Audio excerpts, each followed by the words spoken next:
नमस्कार साथियों, आज की क्लास में आपका स्वागत है। साथियों, हम बात करने वाले हैं आरएस मेंस के पेपर 3 की यूनिट 3 का पार्ट फर्स्ट, जिसमें है बिहेवियर यानी कि व्यवहार। बिहेवियर साइकोलॉजी का ही दूसरा नाम है, लेकिन आरएस के सिलेबस में इसको बिहेवियर नाम से दे रखा है।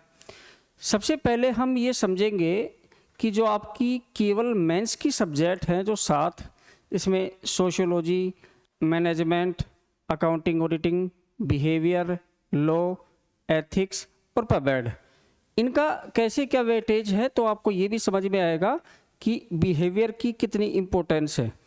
तो यदि हम देखते हैं कि आरएस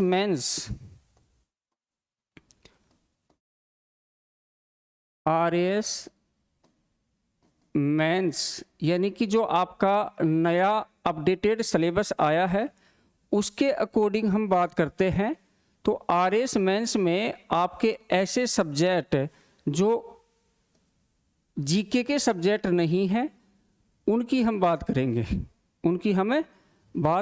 करेंगे, ठीक है। तो देखो, इधर देखते हैं सबसे पहले पेपर फर्स्ट,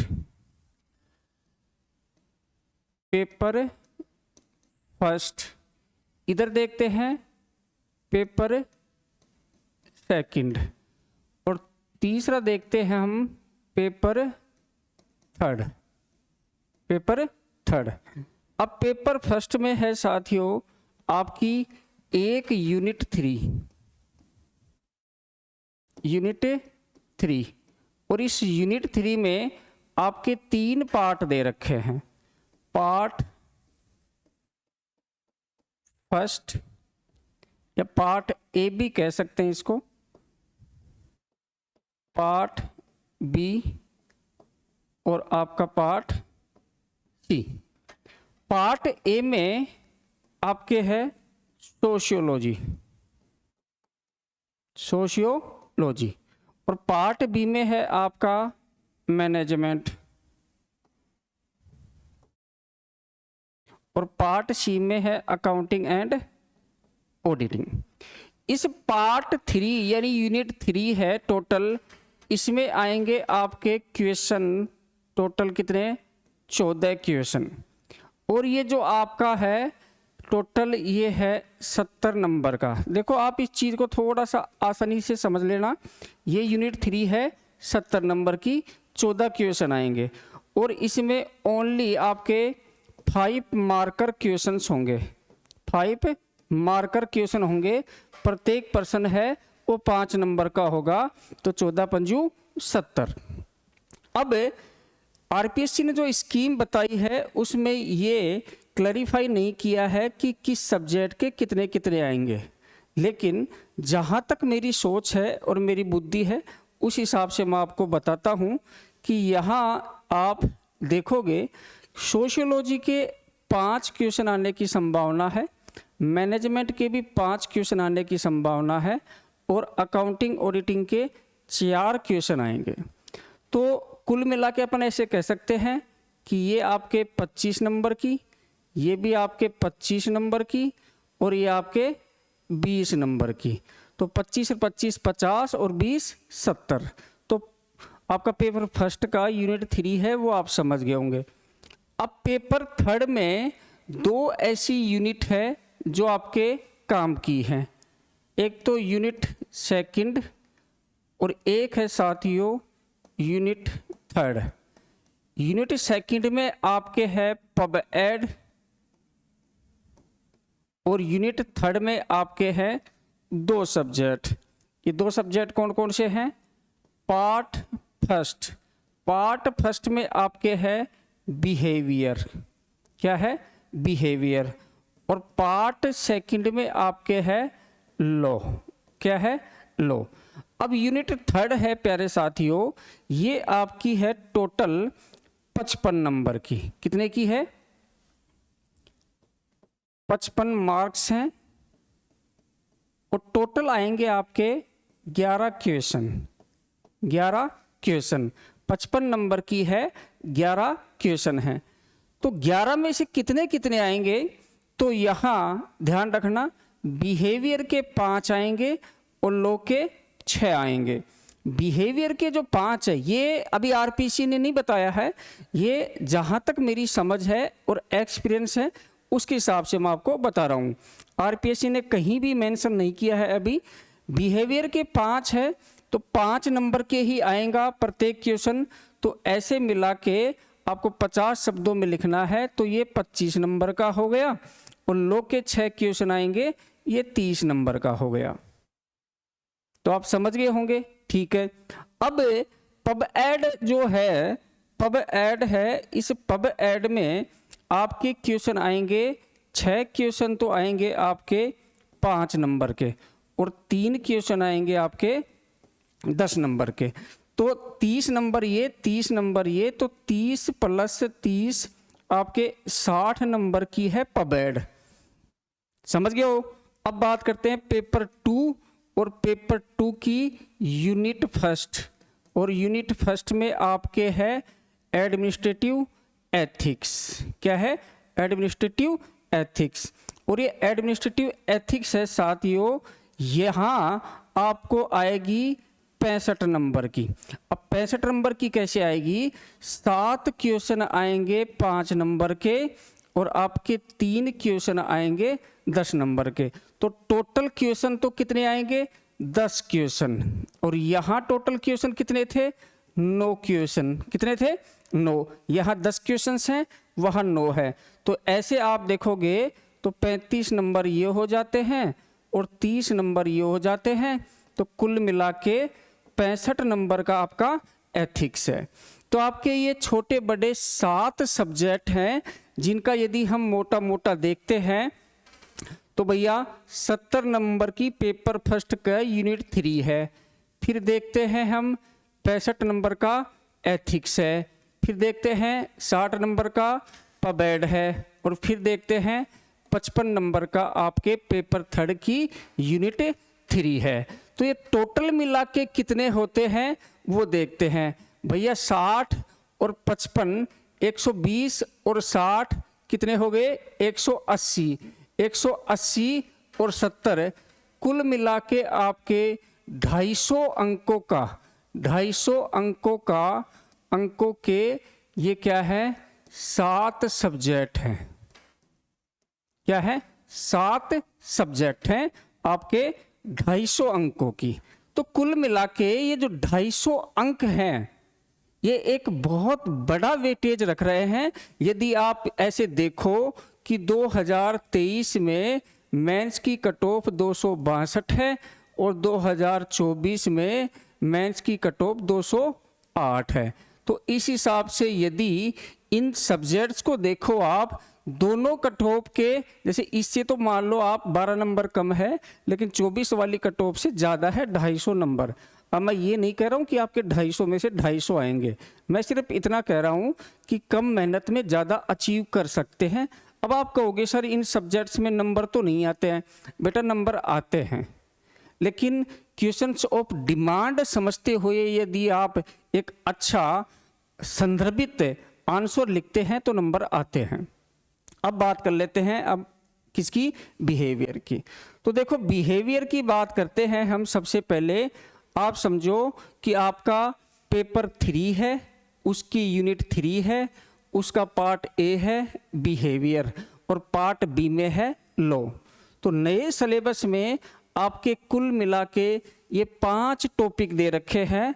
टॉपिक नंबर 1 है बुद्धि, इंटेलिजेंस, जिसमें संज्ञानात्मक बुद्धि है, सामाजिक है, भावनात्मक है, सांस्कृतिक है। ये आपकी नई इंक्लूड करी गई है प्रशंसात्मक बुद्धि या एप्रिशिएटिव इंटेलिजेंस। फिर आपकी आध्यात्मिक बुद्धि है, स्पिरिचुअल, और एक ये नया बिंदु जोड़ा है कार्य स्थल पर उनका महत्व और उनका समावेश यानी अंतर्विनिष्टि। ठीक है। दूसरा आपका टॉपिक है नेतृत्व प्रोफाइल। अभी लीडरशिप पे जो टॉपिक था पहले मैनेजमेंट में था और इसमें जोड़ दिया है। इसमें नेतृत्व प्रोफाइल के सिद्धांत, इसके प्रकार, शैलियाँ और कार्यस्थल पर उनकी चुनौतियां और प्रभावशीलता, भविष्य के नेता, उनके अवसर क्या हैं और उनकी चुनौतियां क्या हैं, ये हमें पढ़नी है। तीसरा टॉपिक है कार्य स्थल पर संचार, कम्युनिकेशन एट वर्क प्लेस।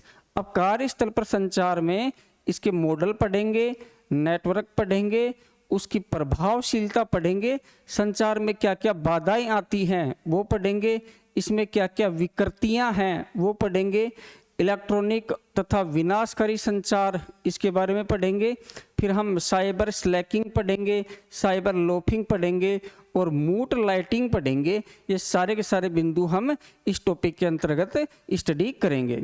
चौथा टॉपिक है कार्य स्थल पर उत्कृष्टता, एक्सीलेंसी एट वर्क प्लेस। तो अब इस टॉपिक में हम इसके गुण पढ़ेंगे, शक्तियाँ, राइसेक मॉडल क्या है, व्यक्ति अनुकूल वातावरण के बारे में हम स्टडी करेंगे।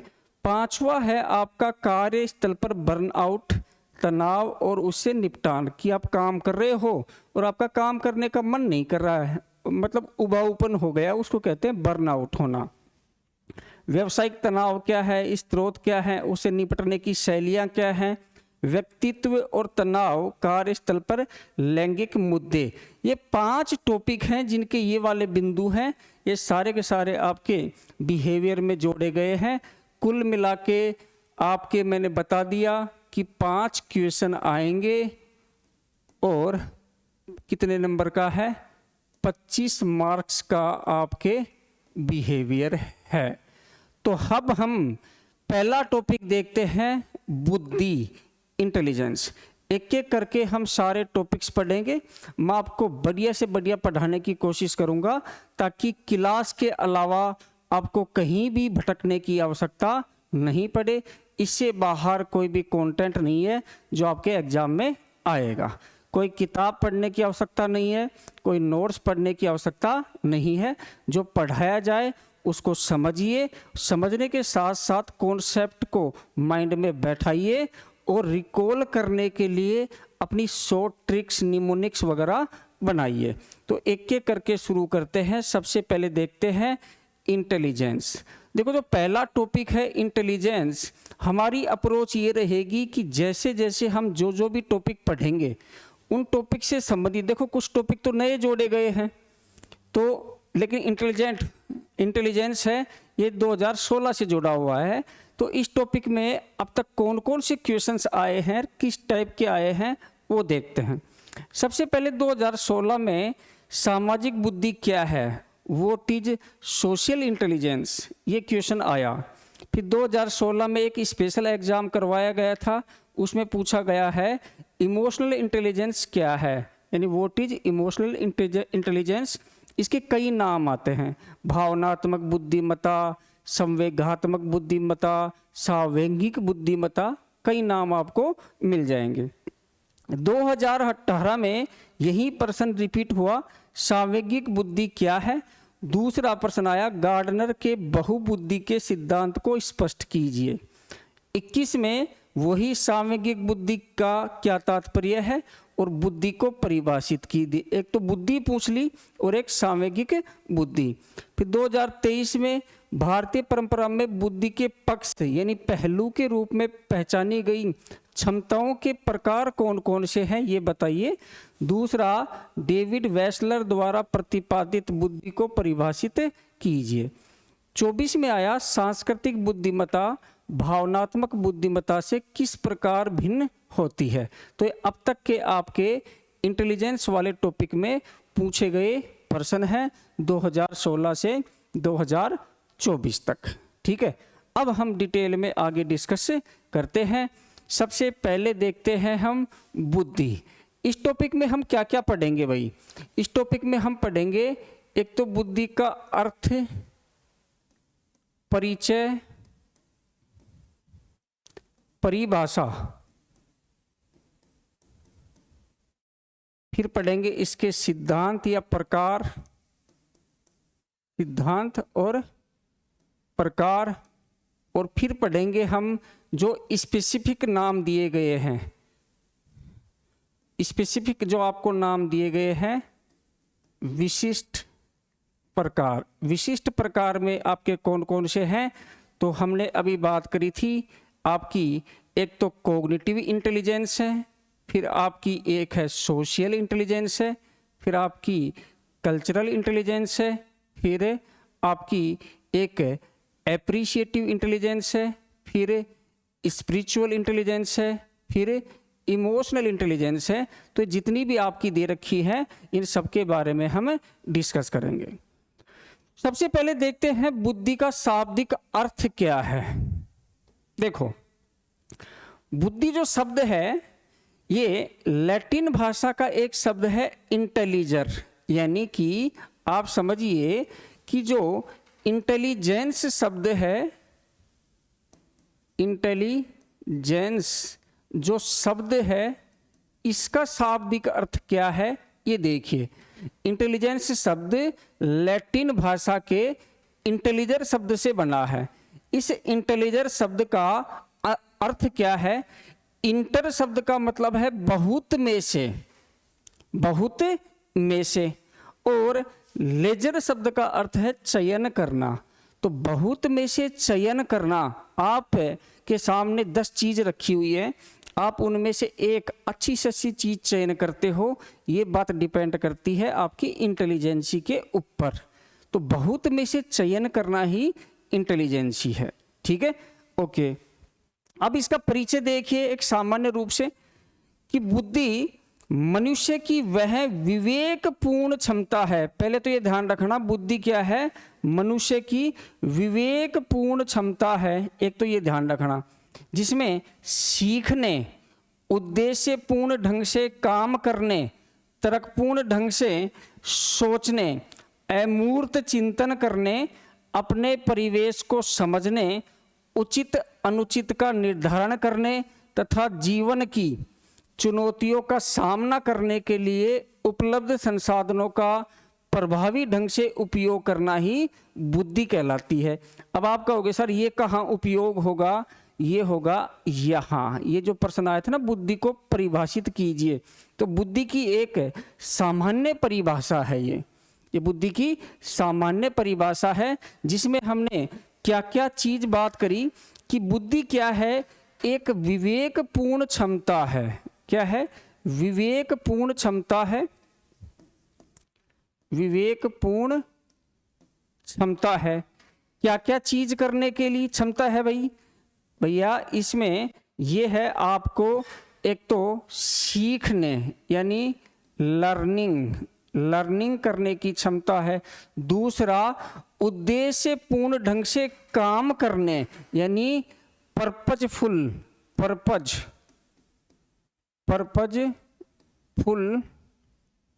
वर्क करने के लिए।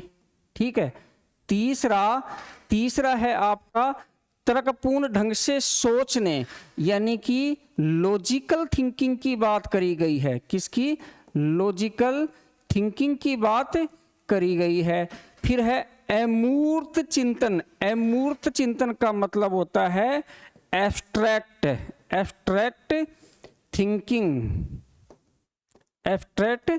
थिंकिंग। फिर बात कर रही है अपने परिवेश को समझने, यानी कि अंडरस्टैंड द एनवायरमेंट। ठीक है। फिर उचित अनुचित का निर्धारण करने, भाई आप कोई चीज सही है या गलत है, आपके लिए अच्छी है या बुरी है, या दूसरों के लिए उचित है या नहीं है, इसका निर्धारण करने के लिए, यानी कि आप जो राइट या रोंग है, राइट और रोंग जो है उसका क्या करते हो? निर्धारण करते हो, डिटर्मिनेशन करते हो। फिर जीवन की चुनौतियों का सामना करने के लिए, अब जीवन की चुनौतियां यानी आपके सामने जो चैलेंजेज आ रहे हैं, चैलेंजेज ऑफ लाइफ, यानी लाइफ में आपके अलग अलग स्टेज पे अलग अलग प्रकार के चैलेंजेज आएंगे, उनका आप सामना कैसे करते हो, और आपके पास जो उपलब्ध संसाधन हैं। भाई देखो, आप कहीं जंगल में जा रहे हो, आपके सामने शेर आ गया, अब आपके पास तलवार बंदूक कुछ भी नहीं है, अब आप चारों तरफ नज़र दौड़ाओगे कि भैया यहाँ पे क्या है, आपको दिखे एक पत्थर पड़ा है छोटा सा, अब आप अपनी रक्षा उसी पत्थर से करोगे। इसलिए जब भी जीवन में कोई चैलेंज आए तो आपके सामने जो उपलब्ध संसाधन है उन संसाधनों का क्या करना है, प्रभावी ढंग से उपयोग करना है। अब ये प्रभावी ढंग क्या है कि ऐसे नहीं है कि पत्थर उठाया ऐसे फेंक दिया, नहीं, आपको पता होना चाहिए कि शेर के कहां पर मारने से, पत्थर को शेर के कहां पर मारने से शेर निष्क्रिय हो सकता है या आपसे दूर भाग सकता है। ये नॉलेज आपको होनी चाहिए, इसी को बुद्धि कहते हैं साथियों। बस इतना ही है।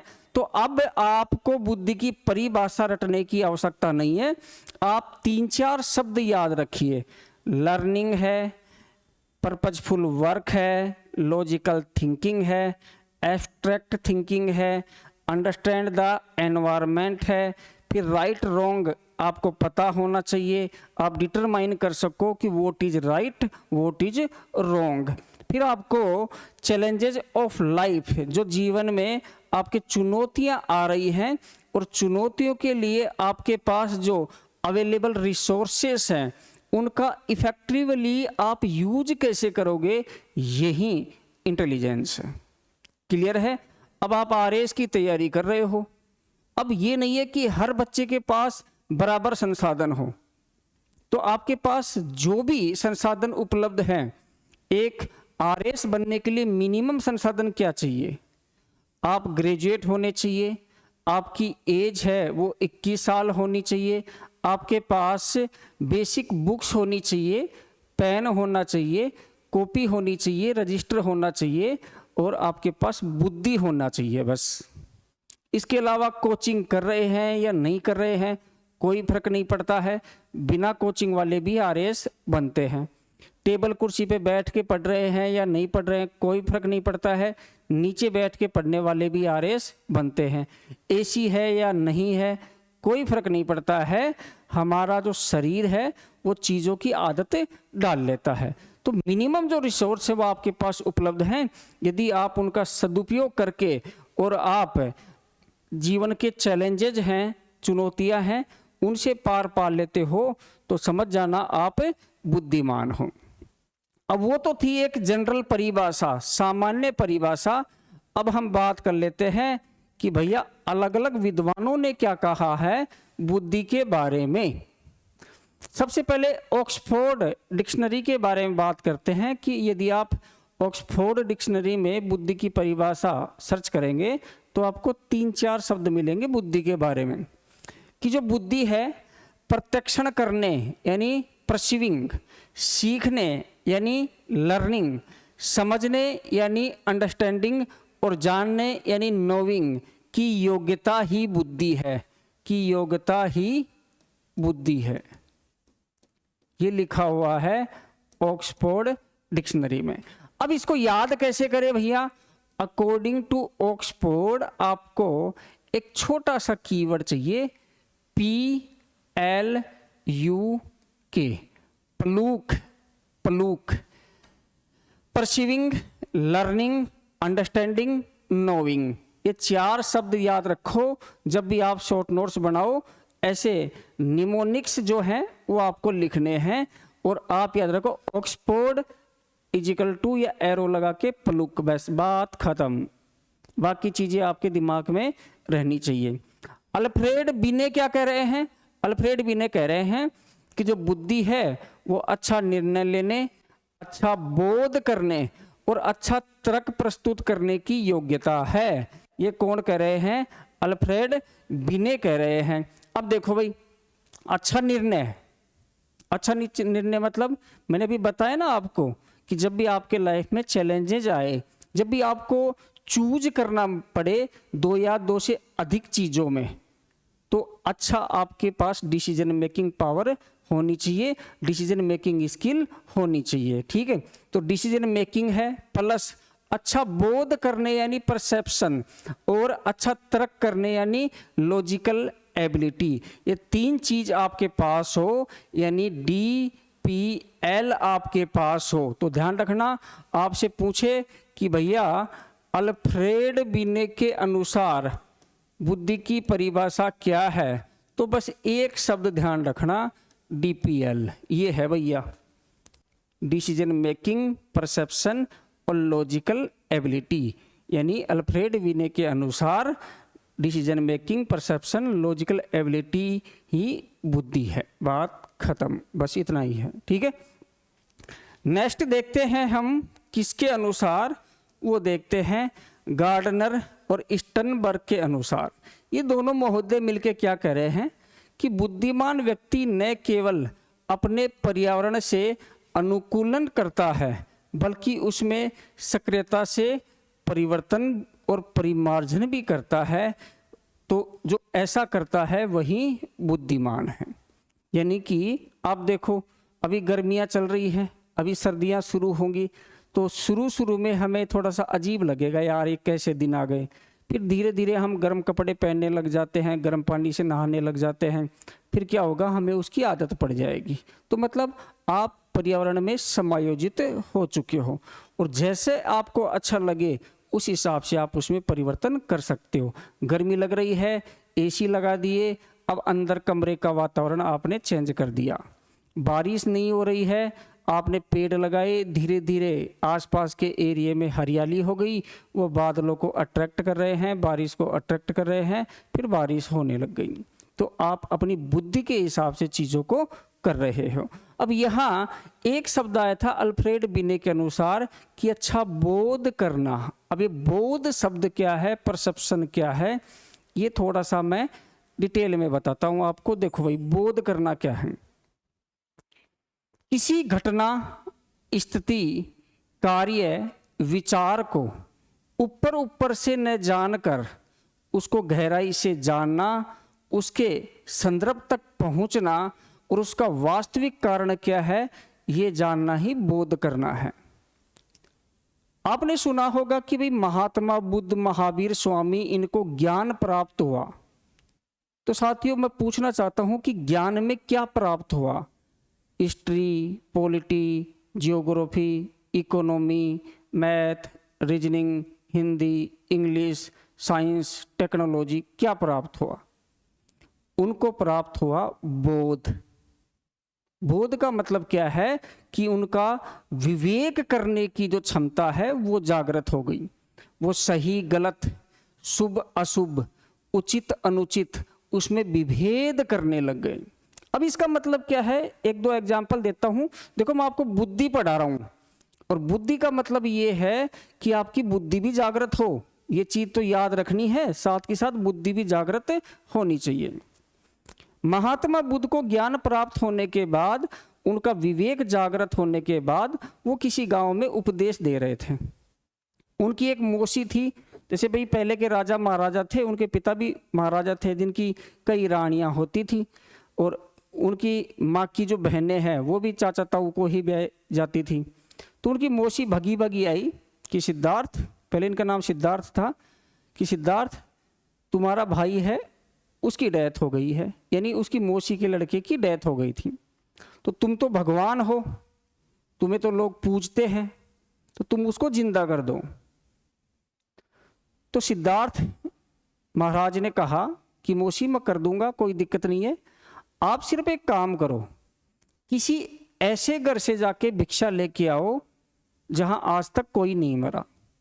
अब उसकी मौसी सोची, हाँ ऐसा घर तो मिल जाएगा। वो तुरंत गई गांव में भगी भगी, और लोगों के दरवाजे पे जाके खटखटाए कि भाई आपके घर में कोई मरा है क्या कभी? बोले हाँ। बोले कौन? मेरे परदादा जी।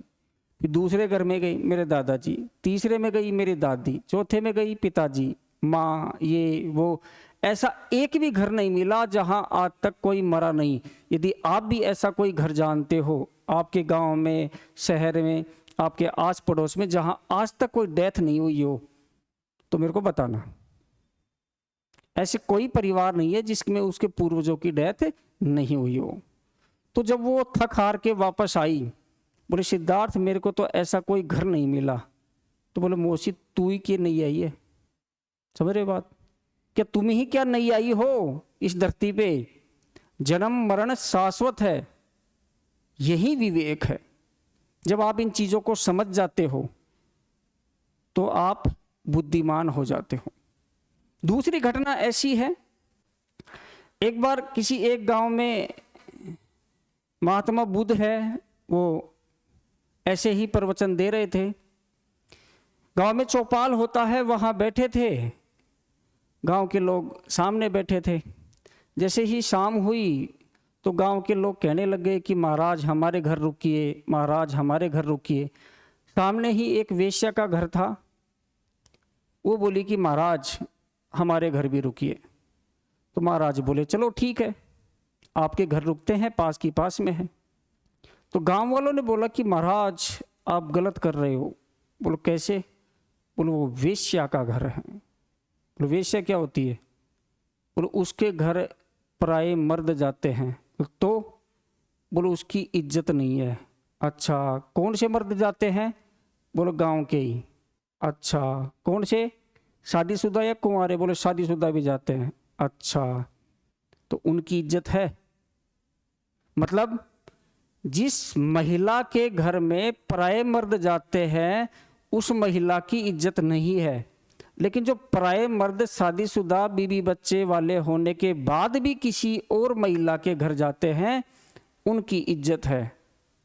इसी को विवेक कहते हैं कि आप अपने विचारों, अपनी मान्यताओं के वशीभूत होकर जब आप एक चीज को सही बताते हो दूसरी को गलत, तो इसको कहते हैं आपका विवेक मरा हुआ है। और यदि आप तुलना सही ढंग से करते हो और एक ही तराजू में चीजों को तोलते हो तो आपका विवेक जागृत है। इसी को कहते हैं परसेप्शन, बोध। और ये बोध होने के बाद ही सिद्धार्थ कहलाए महात्मा बुद्ध। क्लियर है? तो आगे समझते हैं। अब वेस्लर महोदय क्या कहते हैं, ये क्वेश्चन आया हुआ है, पहले मैंने आपको बता दिया। बुद्धि व्यक्ति की एक समग्र क्षमता है जिसके माध्यम से व्यक्ति सविवेक चिंतन करने, स्वदेश्य व्यवहार, स्वदेश्य व्यवहार का मतलब क्या हो गया? पर्पजफुल बिहेवियर करने तथा वातावरण से समायोजन करके अपनी समस्याओं का समाधान करता है, वही बुद्धि कहलाती है। अब इसमें भी एक समग्र क्षमता की बात करी गई है। किस किस चीज का? देखो, सेल्फ कंसाइंस थिंकिंग यानी कि सविवेक चिंतन, फिर पर्पजफुल बिहेवियर यानी कि स्वदेश्य व्यवहार, और तीसरा है अंडरस्टैंडिंग द एनवायरमेंट यानी कि वातावरण से समायोजन या वातावरण को समझना। ये तीन चीज ध्यान रखना। ये वेस्लर वाली चीज आप कर आओगे, यानी कि आपसे पूछे कि वेस्लर के अनुसार तीन चीजें ध्यान रखना। SPU यानी कि सेल्फ कंसाइंस थिंकिंग है, पर्पजफुल बिहेवियर है और अंडरस्टैंडिंग द एनवायरमेंट है। सेल्फ कंसाइंस थिंकिंग है, पर्पजफुल बिहेवियर है, अंडरस्टैंडिंग द एनवायरमेंट है। तो देखो तीन चार आपकी ऐसे ही हो जाएंगी। फिर आती है एक हेबर और फ्रायड के अनुसार शीघ्र अधिगम करने की योग्यता ही बुद्धि है, जो जल्दी सीख जाता है। तो फ्रायड और हेबर के अनुसार आपसे पूछे तो बस इतना ध्यान रखना, जो जल्दी सीख जाता है वही बुद्धि है, शीघ्र अधिगम करने की क्षमता ही बुद्धि है। क्लियर है इतनी बात? तो ये सारी की सारी बुद्धि की परिभाषा थी। अब ये वाली चीज है ना, यदि आप यहां देखो, ये देखो आप डेविड वेस्लर के द्वारा प्रतिपादित बुद्धि को परिभाषित कीजिए। अब यदि आपको ये तीन चीज आ रही थी SPU, तो आप इसको लिख सकते थे, self conscience thinking, purposeful behaviour, understanding the nature. बस ये तीन चीज लिखनी थी, इसकी समग्र क्षमता ही बुद्धि कहलाती है। बात खत्म थी। ठीक है, चलो तो आगे चलते हैं। बुद्धि की विशेषता क्या क्या है? देखो भाई, बुद्धि कोई एक चीज के ऊपर डिपेंड नहीं है, या बुद्धि की कोई एक विशेषता नहीं है। बुद्धि कई विशेषताओं का एक समुच्चय है। इसलिए बुद्धि की जो बेसिक विशेषता है वो हम समझने की कोशिश करते हैं। पहला ये है कि अनेक योग्यताओं का मिला जुला रूप ही बुद्धि है।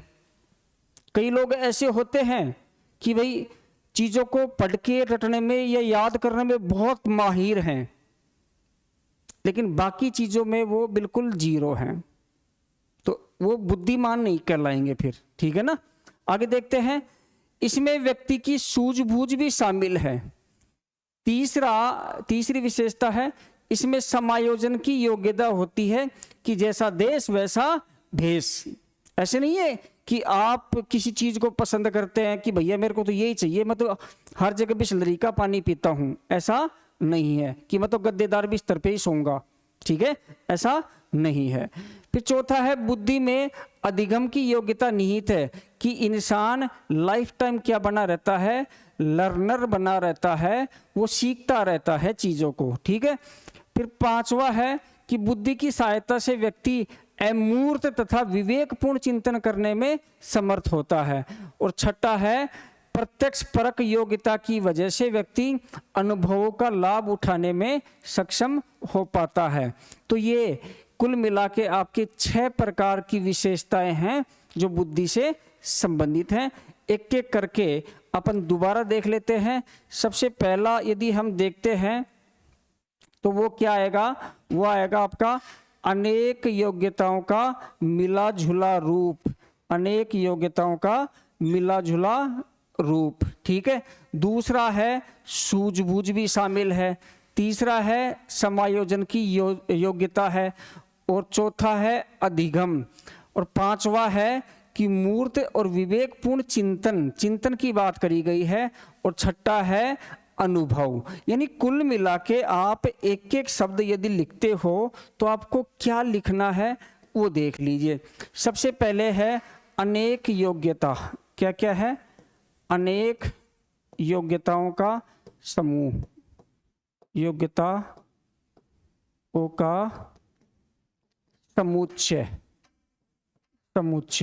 ठीक है भाई। दूसरा क्या है?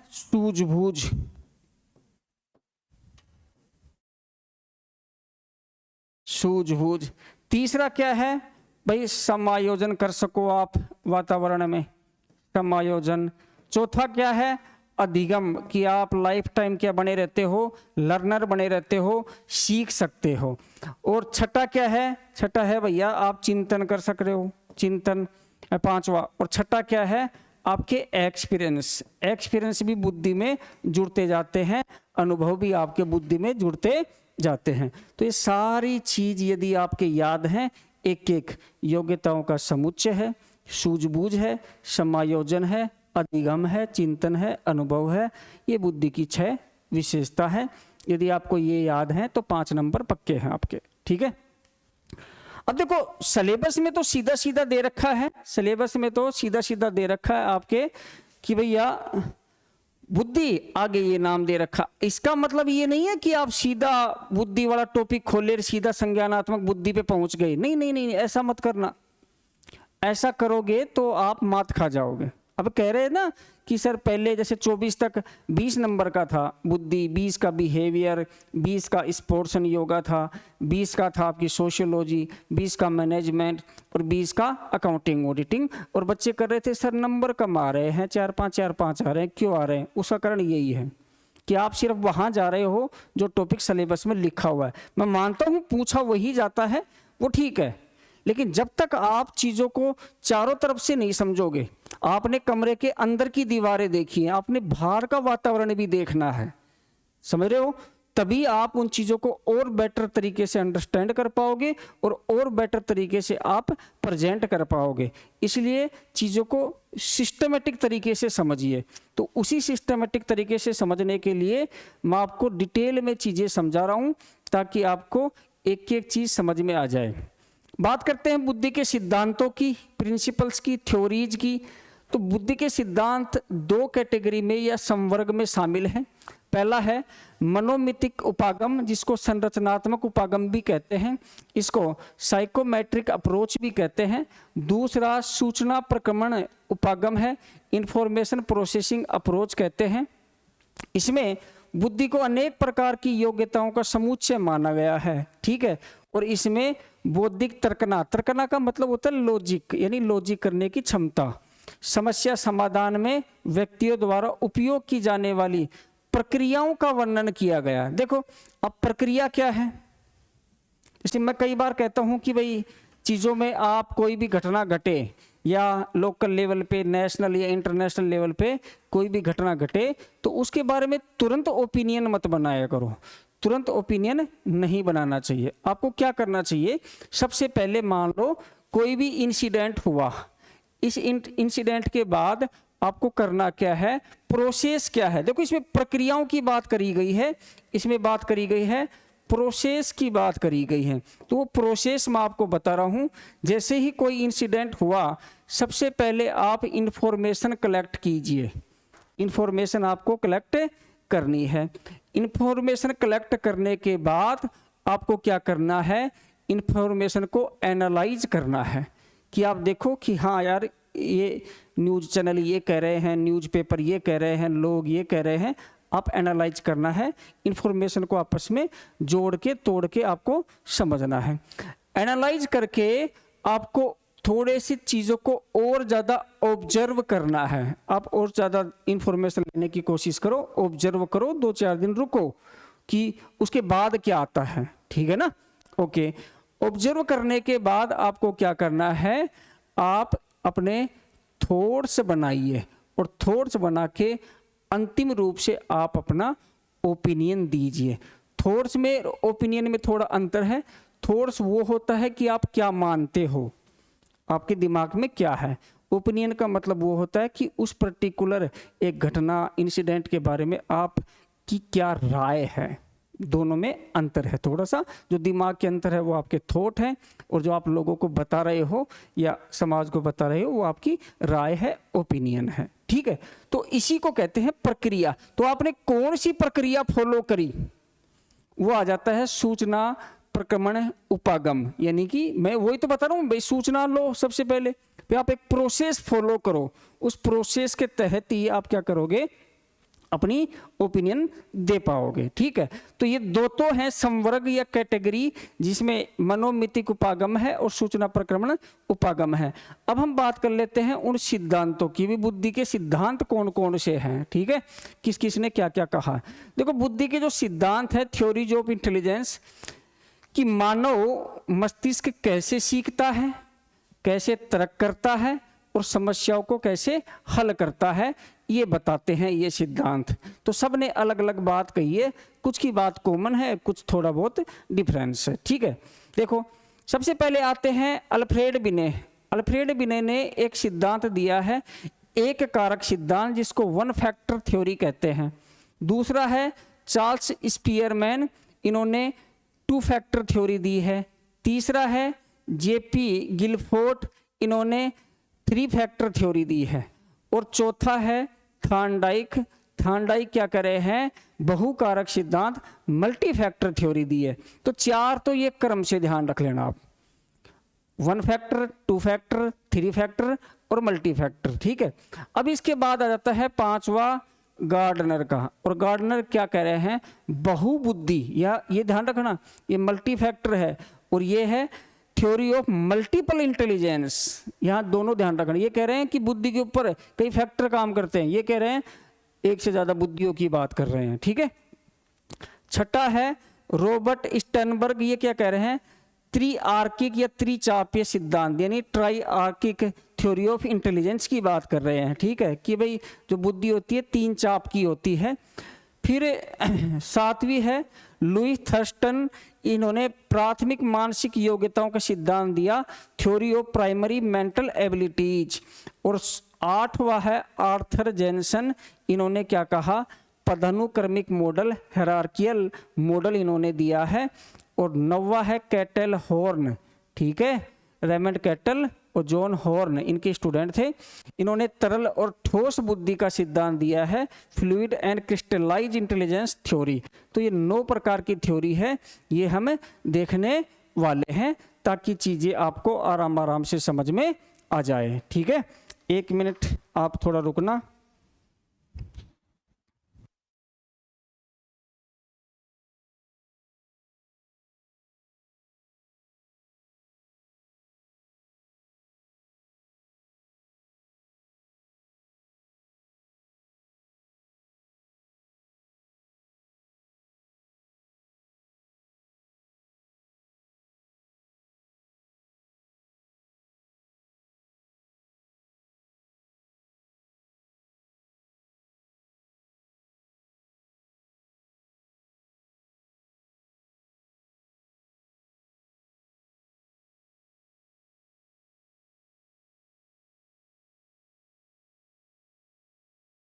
हाँ तो भाई, तो अब ये जितनी भी थ्योरीज हैं, जितने भी सिद्धांत हैं, जितने भी प्रिंसिपल्स हैं, हम इनके बारे में एक एक करके डिस्कस करते हैं। सबसे पहले हम देखते हैं अल्फ्रेड बिने।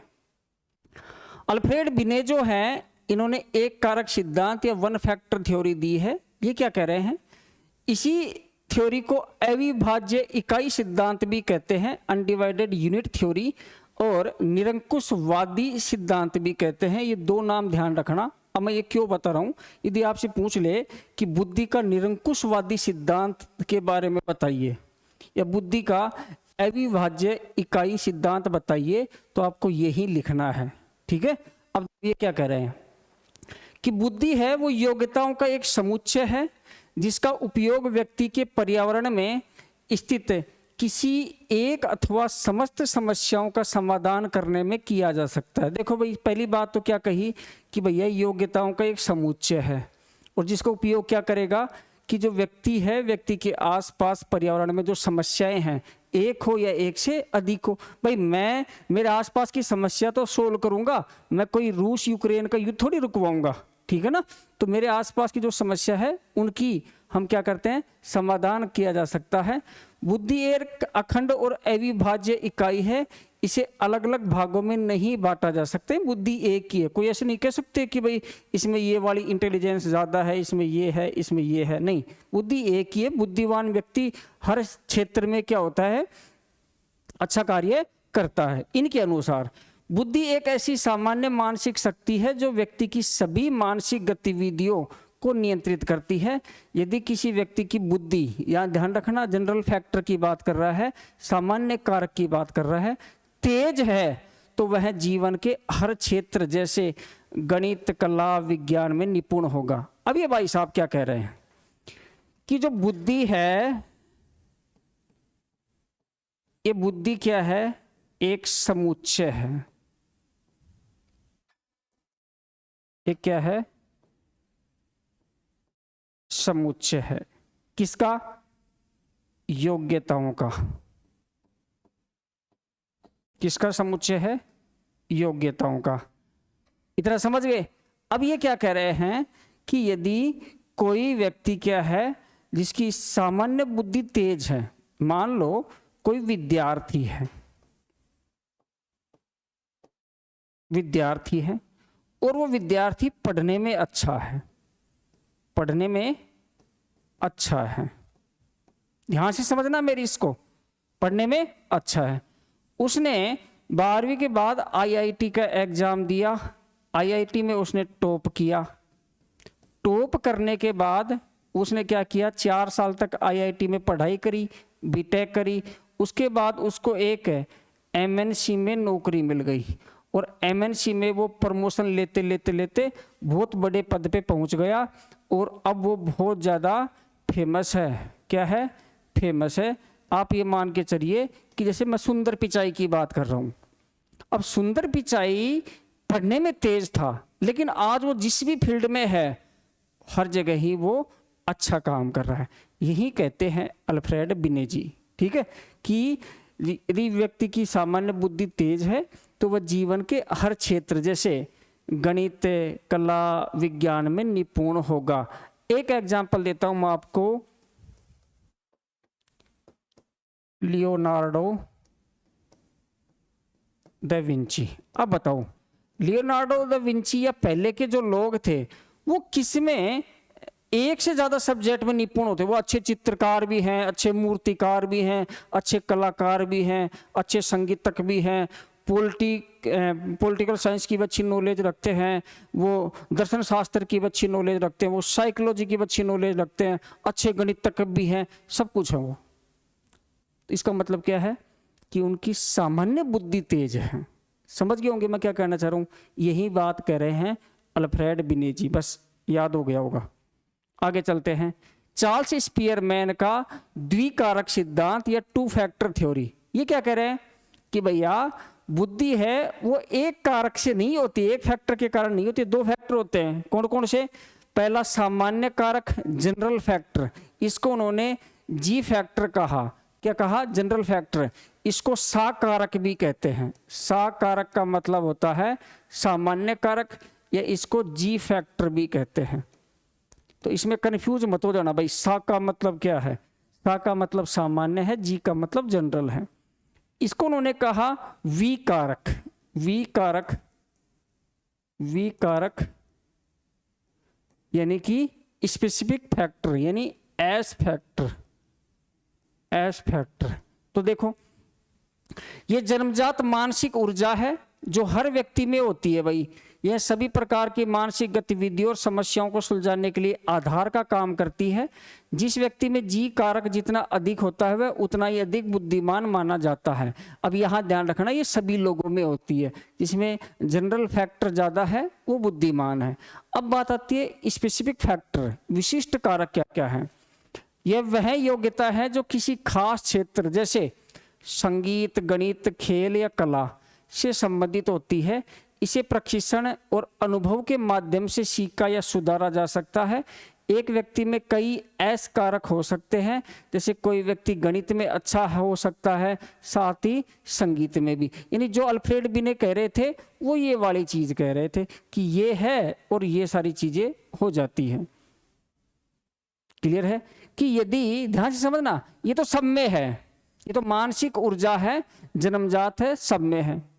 लेकिन स्पेसिफिक फैक्टर है यानी कि एस फैक्टर है, वो जिनके अंदर ज्यादा पाया जाता है वो एक से अधिक सेक्टर में अच्छे हो सकते हैं, यही कहा गया है। ठीक है, ओके, समझ गए होंगे चार्ल्स स्पीयरमैन का भी। तीसरा है जेपी गिलफोर्ड का 3 कारक सिद्धांत, 3 फैक्टर थ्योरी। ये क्या कह रहा है, इसी को त्रिविमीय सिद्धांत या 3 डायमेंशनल थ्योरी भी कहते हैं। इसको बुद्धि संरचना मॉडल भी कहते हैं, structure of intellect model SOI। अब यदि आपसे पूछ ले कि 3 डायमेंशनल थ्योरी ऑफ इंटेलिजेंस बताइए तो आपको यही बताना है। यदि आपको पूछे कि बुद्धि का SOI मॉडल बताइए तो भी आपको यही बताना है।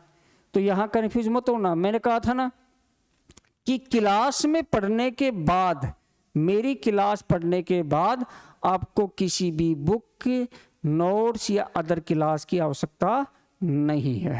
क्लियर, चलो आगे देखते हैं।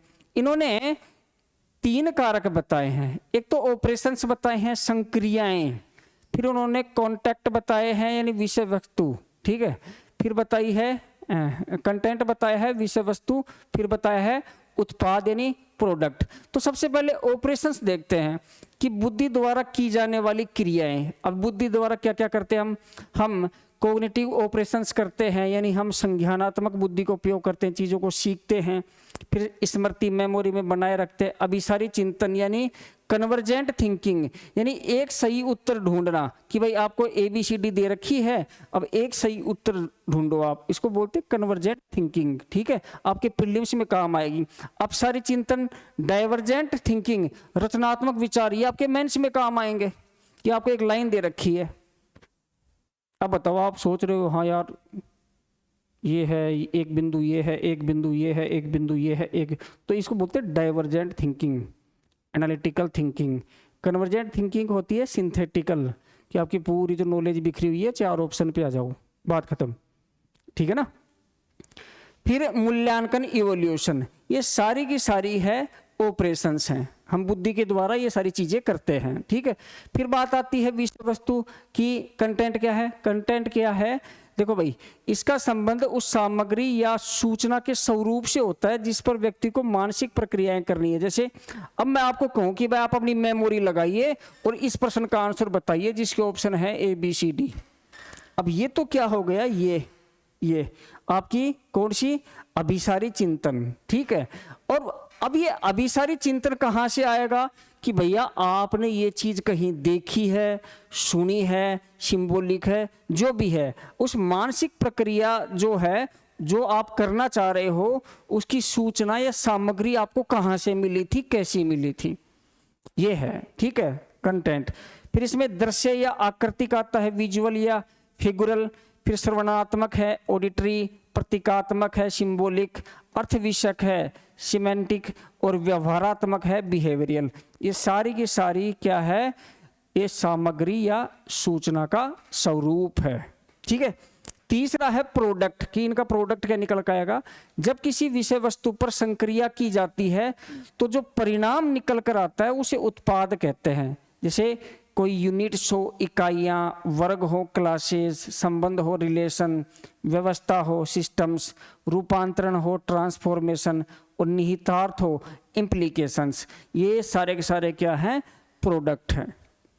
अब आपसे क्या क्या पूछ सकता है उस तरह से समझो। जेपी गिलफोर्ड की 3 कारक सिद्धांत के बारे में विवेचना कीजिए, 5 नंबर। या बुद्धि का त्रिविमीय सिद्धांत बताइए, 5 नंबर, 50 शब्दों में लिखना है। या बुद्धि का संरचना मॉडल बताइए, 5 नंबर, 50 शब्दों में लिखना है। तो आपको ये 3 चीजें लिखनी है, ऑपरेशंस, कंटेंट एंड प्रोडक्ट। बात खत्म, ठीक है। चलो आगे चलते हैं। थार्नडाइक का बहुकारक सिद्धांत, मल्टी फैक्टर थ्योरी, इसी को परमाणुवादी सिद्धांत भी कहते हैं, एटॉमिक थ्योरी भी कहते हैं। तो आपसे पूछे बुद्धि का एटॉमिक थ्योरी बताइए, तो थार्नडाइक की ये वाली बहुकारक सिद्धांत आपको बतानी है। ये क्या कर रहे हैं? बुद्धि वह क्षमता है जो परिस्थितियों व परिवेश के अनुसार काम करती है। ध्यान रखना भाई, किसके अनुसार? परिस्थिति और परिवेश के अनुसार काम करती है। बुद्धि कोई एक अखंड शक्ति नहीं है, बल्कि असंख्य सूक्ष्म तत्वों, स्मॉल एलिमेंट से बनी होती है। हर मानसिक कार्य के लिए एक विशिष्ट योग्यता की आवश्यकता होती है। तो ये क्या है? सूक्ष्म तत्वों से बनी है। समझ गए? जैसे आप रात को छत पे सो रहे हो और हजारों मच्छर आ गए, तब आपको किस टाइप की बुद्धि लगानी है? रात को सो रहे हो, वहां सांप आ गया, तब कैसी बुद्धि लगानी है? समझ गए क्या? आप लाठी लेके मच्छरों को मार रहे हो, क्या ये तर्कपूर्ण है? क्या आपको ऐसी क्रिया करनी चाहिए? या आप मच्छरदानी लगा के सांप को रोक रहे हो, क्या ये सही है? क्या नहीं। तो आप किस परिस्थिति में हो, इस हिसाब से आपको बुद्धि लगानी पड़ेगी। इन्होंने 3 मुख्य प्रकार बताए हैं। पहला है मूर्त या यांत्रिक या ठोस बुद्धि, इसको कॉन्क्रीट मैकेनिकल इंटेलिजेंस भी कहते हैं, सॉलिड इंटेलिजेंस भी कहते हैं। अमूर्त बुद्धि, इसको एब्स्ट्रैक्ट इंटेलिजेंस भी कहते हैं, और सोशल इंटेलिजेंस यानी सामाजिक बुद्धि। तो 3 प्रकार हैं।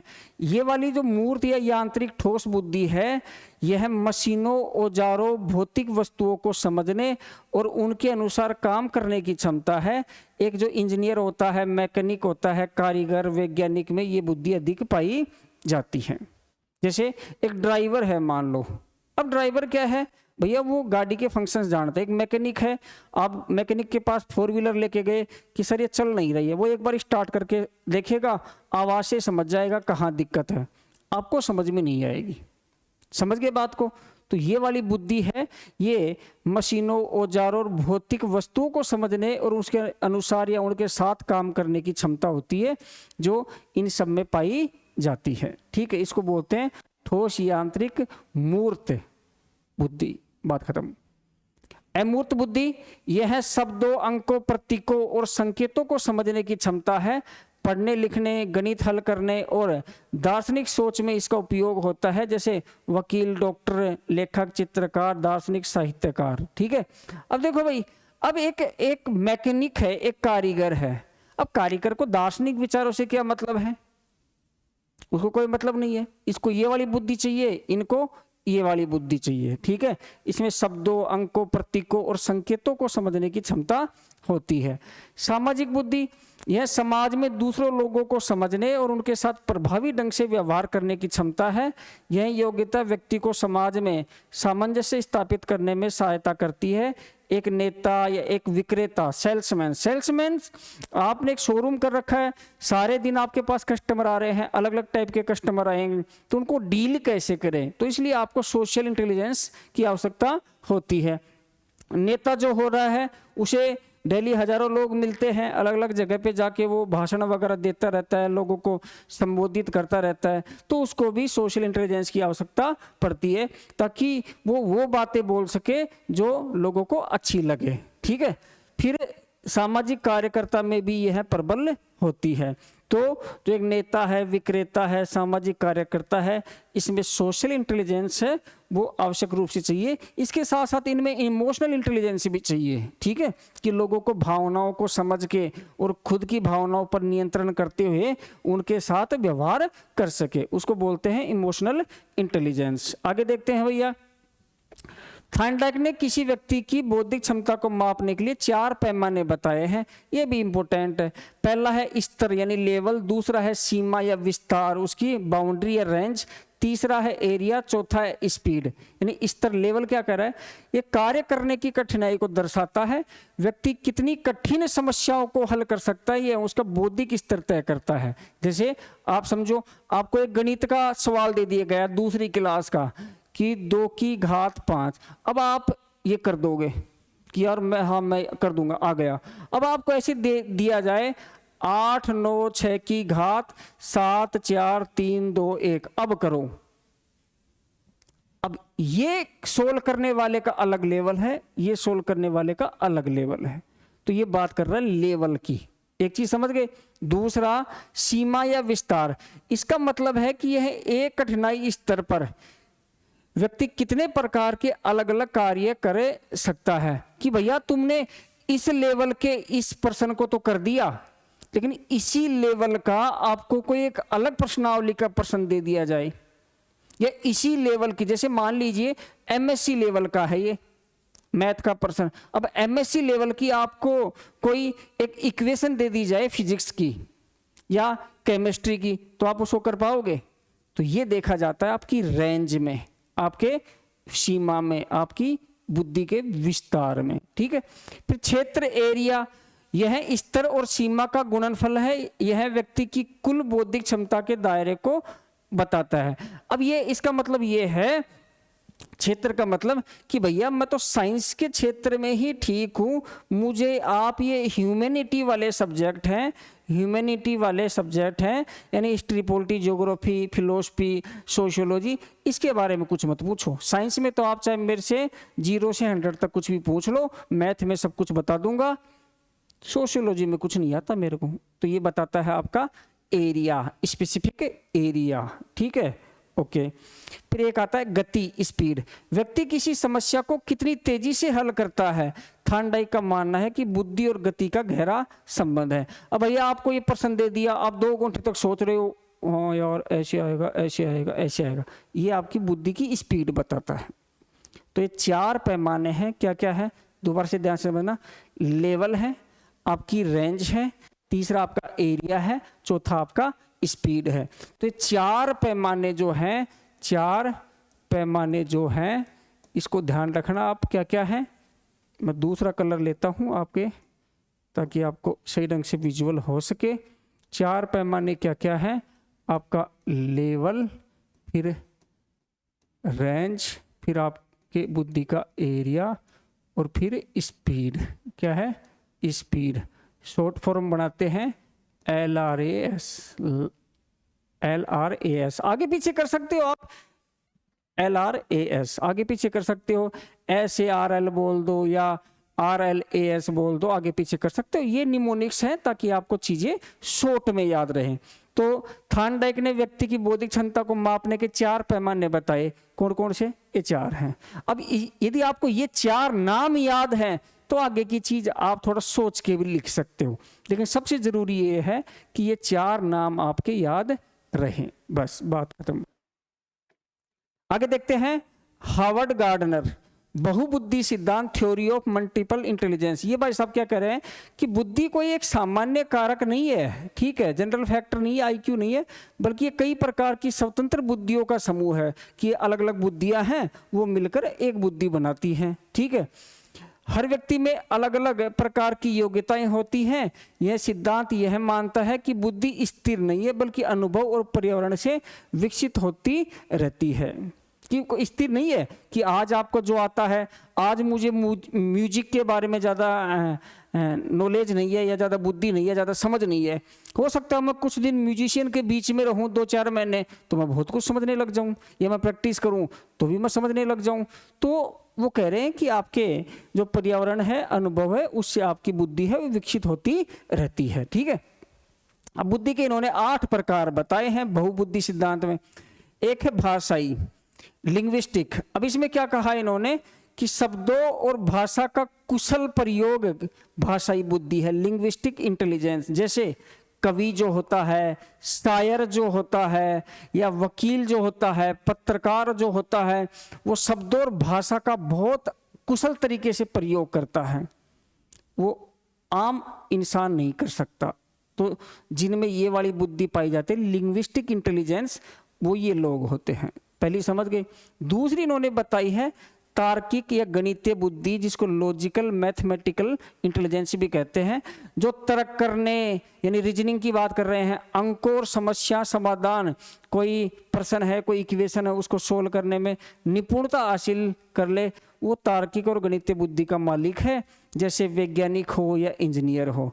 फिर एक स्थानिक बुद्धि, स्पेशल बुद्धि, जिसको चित्रों, इसको देशिज बुद्धि भी कहते हैं, देशिक भी कहते हैं, चित्रों और मानसिक दृश्यों को समझने की क्षमता, जैसे मूर्तिकार, पायलट, आर्किटेक्ट, चित्रकार, शल्य चिकित्सक। अब आप देखो चित्रकार क्या कर रहा है, बिल्कुल बारीकी से चित्र बना रहा है। मूर्तिकार का क्या कर रहा है, बारीकी से नक्काशी कर रहा है, ठीक है। पायलट क्या करता है, पायलट जो सिग्नल्स आते हैं वो इतनी ऊपर से देखता है चीज़ों को, सिग्नल्स के आधार पर चलता है वो। तो ये सारी है स्थानिक बुद्धि कहलाती है। शारीरिक गतिज बुद्धि, इसको बॉडीली या काइनेटिक या काइनेस्थेटिक बुद्धि भी कहते हैं। काइनेटिक का मतलब होता है गतिक, काइनेस्थेटिक का मतलब होता है गति संवेदी, जो शरीर में हलचल होती है ना, जैसे डांसर होता है। अब डांसर क्या करता है, खिलाड़ी, ये क्या करते हैं, शरीर की काइनेटिक बुद्धि है। अब डांसर है, एथलेटिक है, सर्जन है, तो ये क्या करते हैं, शरीर की गतिविधियों पर नियंत्रण रखते हैं। डांसर धुन के ऊपर है, शरीर में मूवमेंट करता है। अपनी तरह थोड़ी है कि डीजे पे नच दिए, काले कूद पड़े और मेला में, ऐसे नहीं होता, ठीक है। फिर 5वीं है संगीत बुद्धि, म्यूजिकल, यानी इसमें लय, सुर, ताल की समझ। अब ये संगीतकार और गायक में होती है। अपनी तरह थोड़ी कि कभी ऊंचा कभी नीचा मन में आए, जब बाथरूम सिंगर नहीं होते वो, ठीक है, वो लय सुर ताल के ऊपर बोलते हैं। फिर है अंतर्वैयक्तिक बुद्धि। अब ये 2 हैं, ध्यान रखना, एक तो है इंट्रापर्सनल और एक है इंटरपर्सनल। इंट्रापर्सनल का मतलब होता है एक के अंदर, और इंटरपर्सनल का मतलब है 2 या 2 के अधिक के बीच में। इन दोनों का अंतर समझ जाना आप, ठीक है। तो अंतर्वैयक्तिक, यह अपनी भावनाओं, यानी मेरे अंदर की बात हो रही है, प्रेरणाओं यानी मेरी फीलिंग्स, मोटिवेशंस, इच्छाओं, डिजायर्स को समझने की क्षमता। जैसे दार्शनिक, लेखक।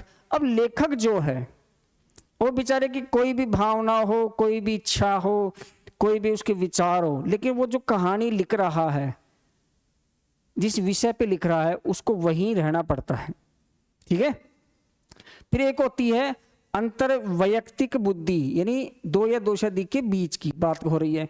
दूसरों की भावनाओं, दूसरों के बिहेवियर को समझने की क्षमता, जैसे शिक्षक, मनोवैज्ञानिक, राजनेता। अब शिक्षक क्या करता है, भाई स्टूडेंट है, उनके अलग अलग टाइप की समस्या हैं, कोई किसी बैकग्राउंड से आ रहा है, कोई किसी बैकग्राउंड से आ रहा है, अलग अलग टाइप की समस्या लेके आते हैं हमारे पास, तो हम उनको समझते हैं, फिर उस हिसाब से उनको गाइड करते हैं।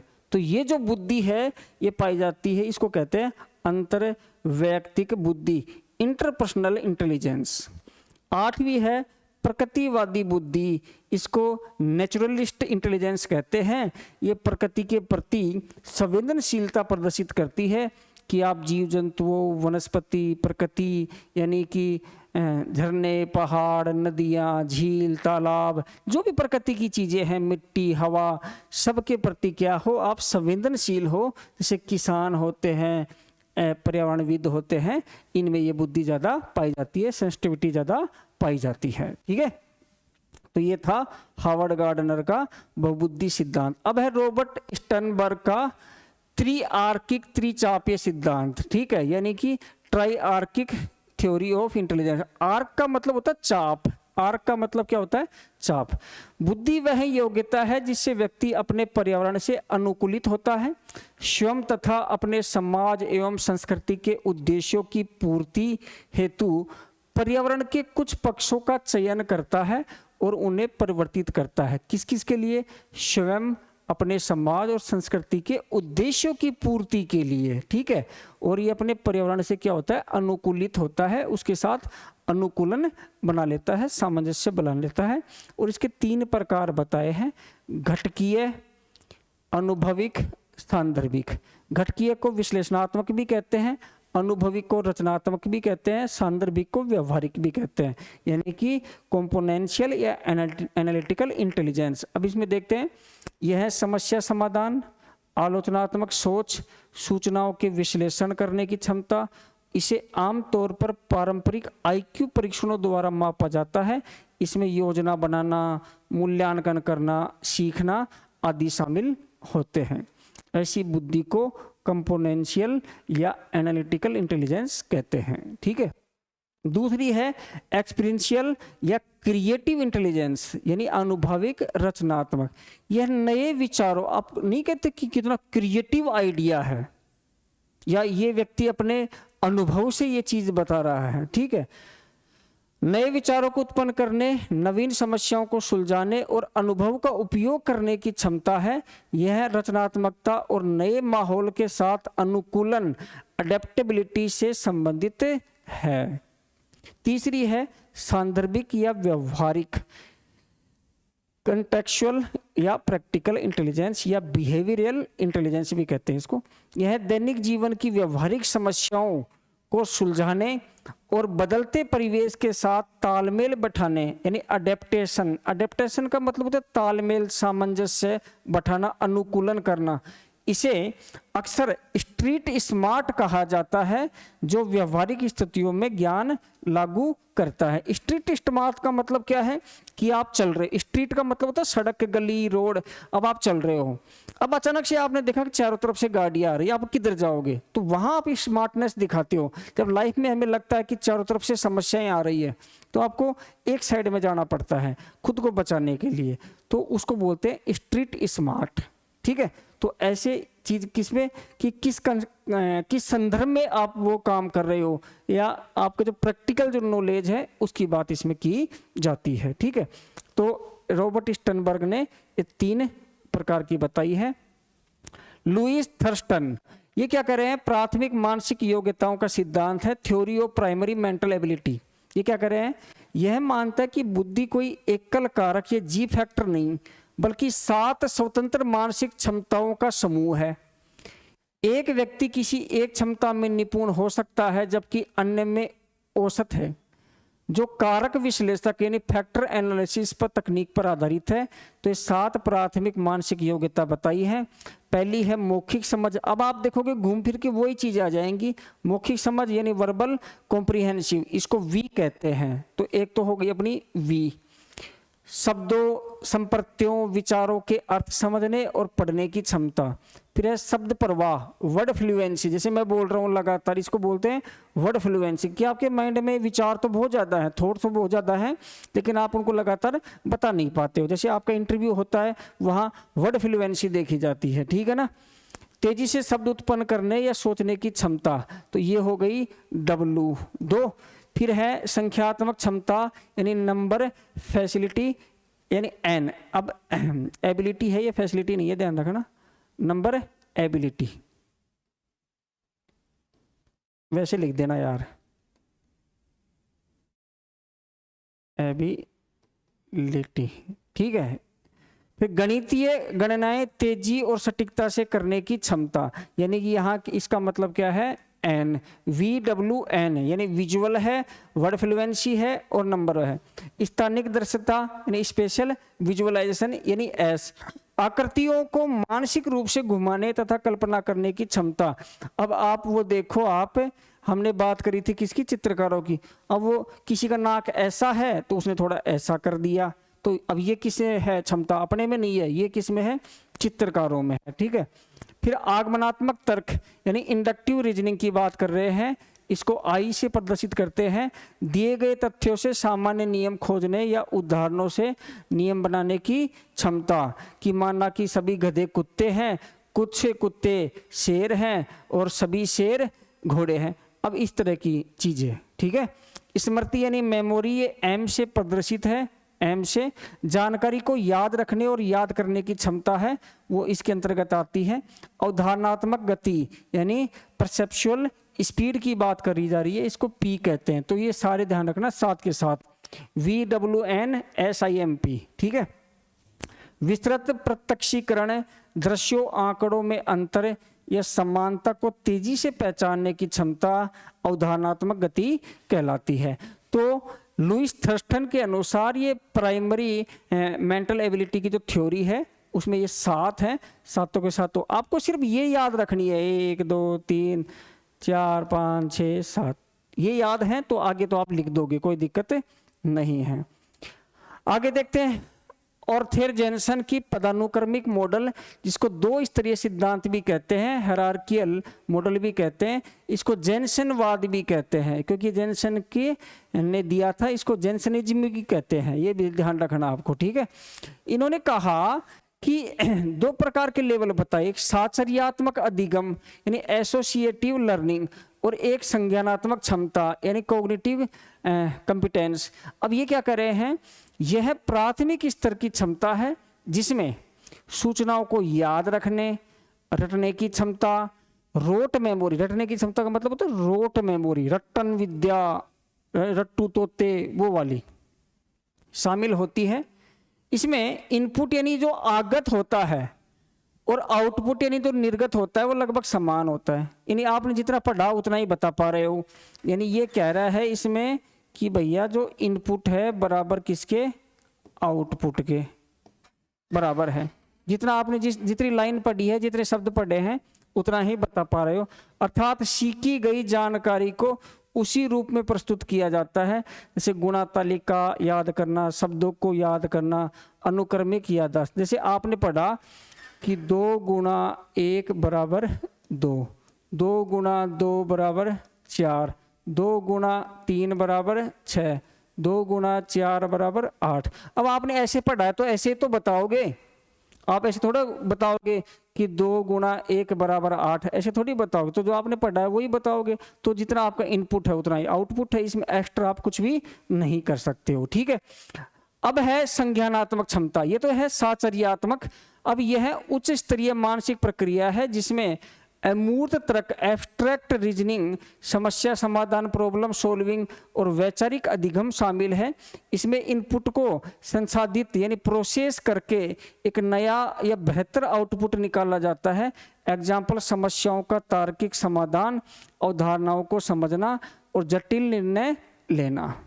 जैसे अब बात आती है किसकी, समीकरण की। कोई भी इक्वेशन जो दिया जाता है समीकरण, अब इस समीकरण को आप 5 प्रकार से सोल्व कर सकते हो, तो वो सारी चीजें इसमें आएगा। वो तो जो से पढ़ा है वैसे ही। अब यहां क्या कह रहा है, यहां जो इनपुट है, यहां जो आपका आउटपुट है, output is greater than input. Input, ये आउटपुट है इनपुट से ज्यादा होता है। अंत में देख लेते हैं भाई कैटल हार्न का तरल और ठोस बुद्धि का सिद्धांत, theory of fluid and crystallised intelligence. अब ये कैटल और हार्न है, ये गुरु था, ये शिष्य था, ठीक है, इन दोनों ने मिलके दिया है। मानव संज्ञानात्मक क्षमताओं यानी इंटेलिजेंस को समझने का एक प्रमुख मनोमितिक सिद्धांत है। इसके अनुसार सामान्य बुद्धि यानी जनरल इंटेलिजेंस कोई एक इकाई नहीं बल्कि 2 अलग अलग प्रकार की बुद्धि से मिलकर बनी है। अभी 2 कौन कौन सी है, एक तो बता दी तरल, एक बता दी ठोस या क्रिस्टलाइज। तरल में क्या है, यह वह क्षमता है जो हमें नई समस्याओं को सुलझाने, अमूर्त यानी एब्स्ट्रैक्ट रूप से सोचने, नए पैटर्न पहचानने में मदद करती है, जो हमारे पिछले अनुभव या शिक्षा पर निर्भर नहीं करती। अब जैसे अगली बार RS मेंस का एग्जाम होगा, थोड़ा सा सिलेबस चेंज किया है, पैटर्न चेंज हुआ है उसके ऊपर। अभी तक किसी को नहीं पता, लेकिन पहले बार जब आप पेपर देखोगे तो आपके ये वाली बुद्धि काम आएगी जो फ्लेक्सिबल है, तरल है। फ्लूइड का मतलब क्या है, तरल का मतलब है कि जैसे पानी है, पानी को जिस टाइप के बर्तन में डाला जाएगा उसी आकार की हो जाएगी, तो फ्लेक्सिबल होती है थोड़ी सी, ठीक है ना। तो ऑन द स्पॉट आप डिसीजन ले सकते हो। यह तर्क शक्ति यानी रीजनिंग और समस्या समाधान की गति पर केंद्रित है। तरल बुद्धि किशोरावस्था यानी एडोलसेंस में अपने चरम पर होती है और उम्र बढ़ने यानी 30-40 की उम्र के बाद के साथ धीरे धीरे कम होने लगती है। कि बूढ़ा आदमी जो हो जाते हैं वो कि भाई उनमें धीरे धीरे कम होने लगती है। पहेलियाँ सुलझाना, नया तर्क खोजना, जटिल संबंधों को समझना, ये इसके अंतर्गत आता है। अब आप देखो थोड़ा सा, बच्चे होते हैं, आप किसी वीडियो गेम को 5 दिन में समझते हैं, बच्चे शाम तक समझ जाएंगे। आप नया डाउनलोड करके दे दो, एक 5-7 साल का बच्चा है उसको, आप उसको 3-4-5 दिन में समझोगे, वो शाम तक समझ जाएंगे उसको कैसे खेलना है। तो यही होती है तरल बुद्धि। अब है ठोस क्रिस्टलीकृत बुद्धि, ये जो बन गई वो बन गई। ये क्या है? वह क्षमता है जो जीवन भर सीखे गए अनुभवों, आपने पूरी, जैसे एक आईएएस अधिकारी है, वो उसकी ड्यूटी अलग अलग डिपार्टमेंट में रही, अलग अलग जिलों में वो आईएएस या जिला कलेक्टर बन के रहा, अलग अलग टाइप के लोगों से मिला, अलग अलग टाइप की उसने समस्याएं देखी। जैसलमेर जिले में अलग टाइप की समस्या है, कोटा जिले में अलग टाइप की समस्या है, धौलपुर जिले में अलग टाइप की समस्या है, जयपुर जिले में अलग टाइप की समस्या है। उन्होंने उसका समस्या समाधान किया, उपलब्ध संसाधनों का उसने कुशलतम उपयोग किया। तो उसने जीवन में जो भी अनुभव लिए हैं, उन अनुभवों के आधार पर क्या करते हैं वो, कि जो जीवन भर सीखे गए अनुभव हैं या उनका ज्ञान है या उनकी स्किल्स हैं का उपयोग करने पर केंद्रित है।